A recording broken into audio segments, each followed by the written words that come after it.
always better to be alone than to be alone with negative people. There's always a life that's going to be lost due to some dumb, stupid nonsense of some sort.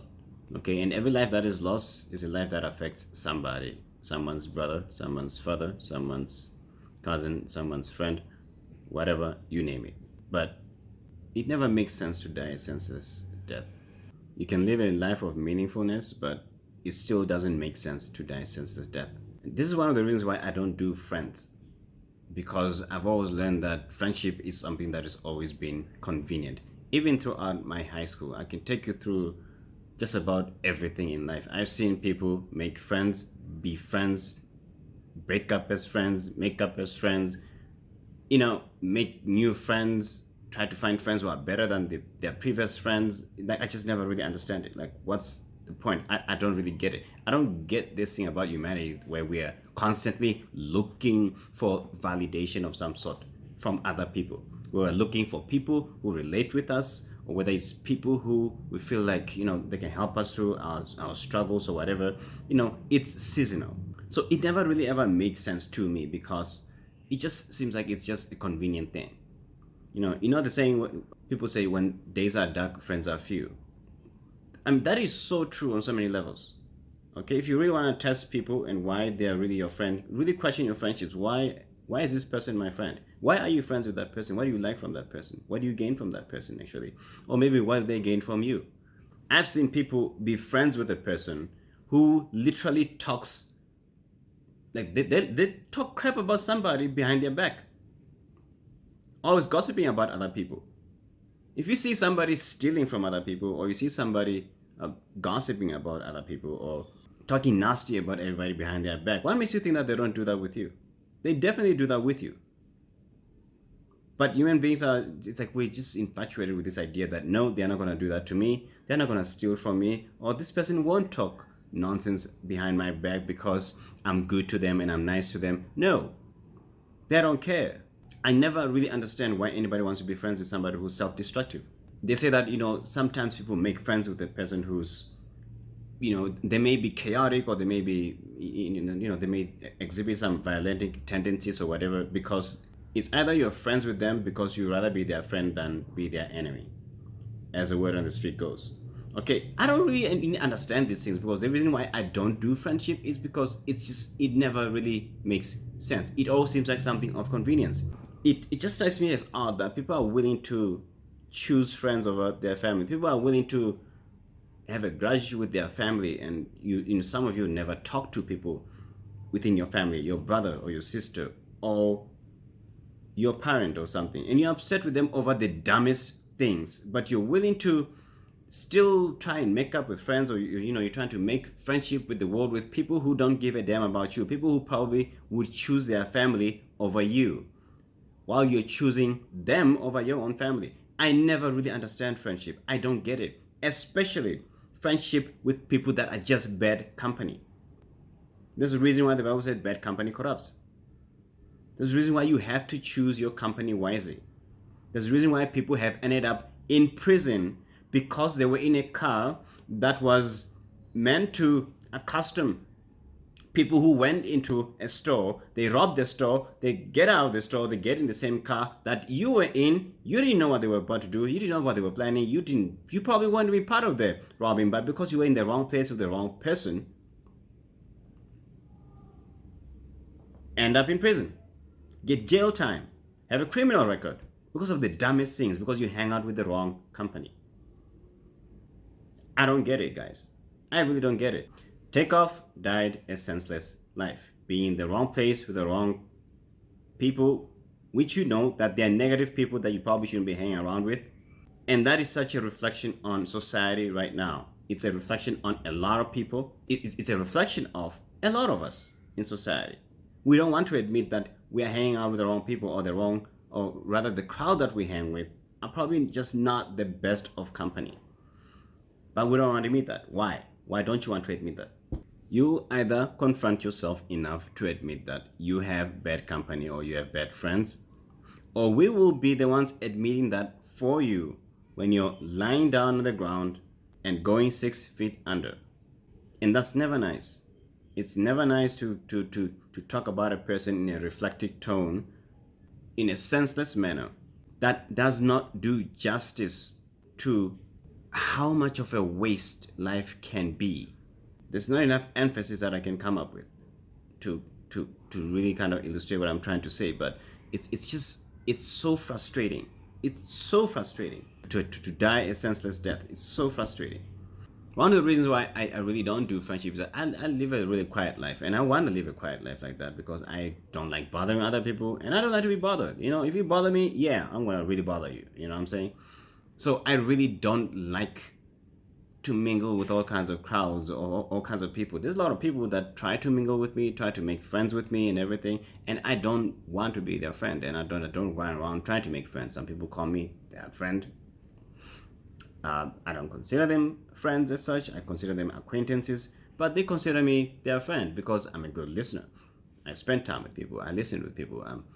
I try to be as kind as I can be with people. I try to be as gentle as I can be with people. I try to lead people to the right way. I try to lead people to Christ. I try to lead people to the Lord. I try to teach people about God and the Bible and so forth because I believe that it really will help you if you're one of those people that are looking for some form of meaning in life or something that will help you. But some people just some people just get the wrong idea sometimes, They say people will want to be with you because they either like you or they want to be like you, or you're someone that they would like to be in some way. So they either relate with you, you're just like them, or you're someone that they would like to be.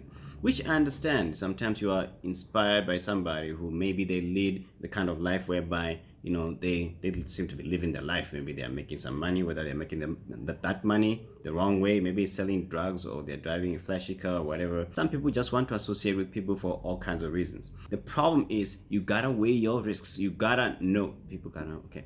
Sometimes it almost feels like God, man, these conversations, we keep having these conversations all the time.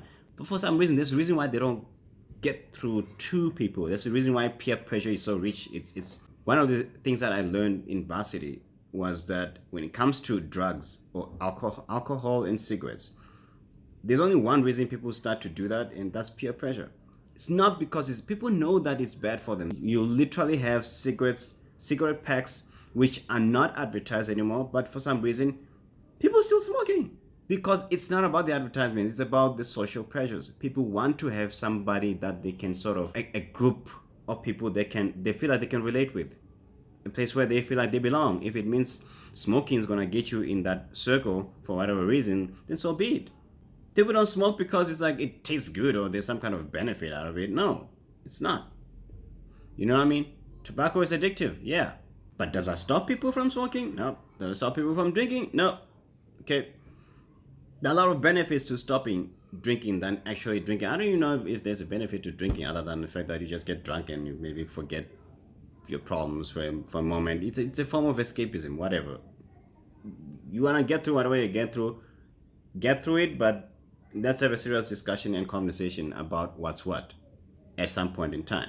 So it's a psychological thing. So yes, people are always going to be attracted to making friends with the wrong type of people for different reasons. But at some point in time, I feel like I don't know who's watching this, I don't know. I mean, people are going to watch this video. I'm not a big YouTuber, but at some point in time, we got to start having serious discussions with younger people. I was a teenager at one point. Not a teenager anymore, but I'm still seeing a lot of problems that I face, that my friends face. Still, teenagers still going through the same thing. What went wrong? Why haven't we learned as a society? Why aren't we learning as a people?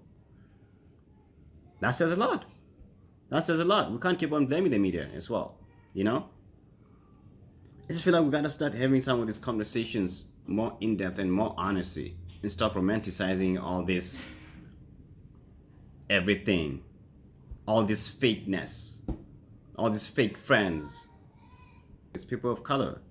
It's black and brown people that are heavily affected by this type of things. Yes, we can talk about hip-hop and its influence, negative influences on culture and so forth. But there's always going to be somebody who's going to cash in on that culture so long as there's a lot of money to be made out of it. They don't give a damn about what we're talking about. They don't care. But all I'm saying is it comes back to how that culture has an influence on a generation of young people, and how we have these kinds of discussions with people about what's real. I'm trying to keep it real with you in terms of making your own personal life choices around friendship.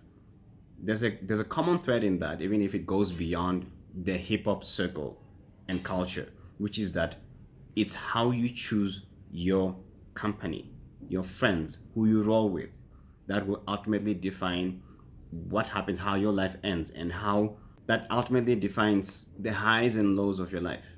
You can live a quality life of quality, or a life that has a lot of highs and lows, or mostly lows anyway. Yeah, this whole situation is just bad.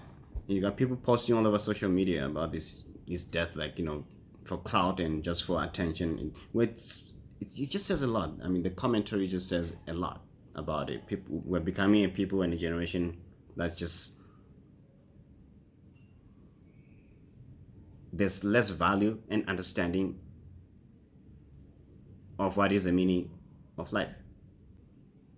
And it's sad. It really is sad. I hope we learn from these things, but from a personal reflection standpoint, as opposed to it just being another thing in the media. I don't do friends for a reason. I do not do friends. Okay, people that I'm friends with, few people, just one or two people that I can legitimately say that they are my friends. But I gotta have something in common with them, and that is church. That is God. Other than that, everybody else, we're acquaintances and nothing more. Some may say that that's friendship, but you can call it whatever you want. But those are not the people that have that much of an influence in my life, if I consider them acquaintances. People that have a strong hold and a strong influence in my life are people that I would consider them friends. I've got a very tight circle, and I like it that way. And I'm very selective about my circles, because that goes on to influence a lot about my life. Keep your friendship circle small, really, really small, and make it a point to lead a quiet life. 1 Thessalonians 4:11, make it a point to live a quiet life, to mind your own business and earn your own living, just as we told you before. In this way you will win the respect of those who are not believers, and you will not have to depend on anyone for your need. Aspire to live a quiet life. That's it. Prayers for Tookoff's family. I don't know his real name or whatever, but stuff like this is ugly, man.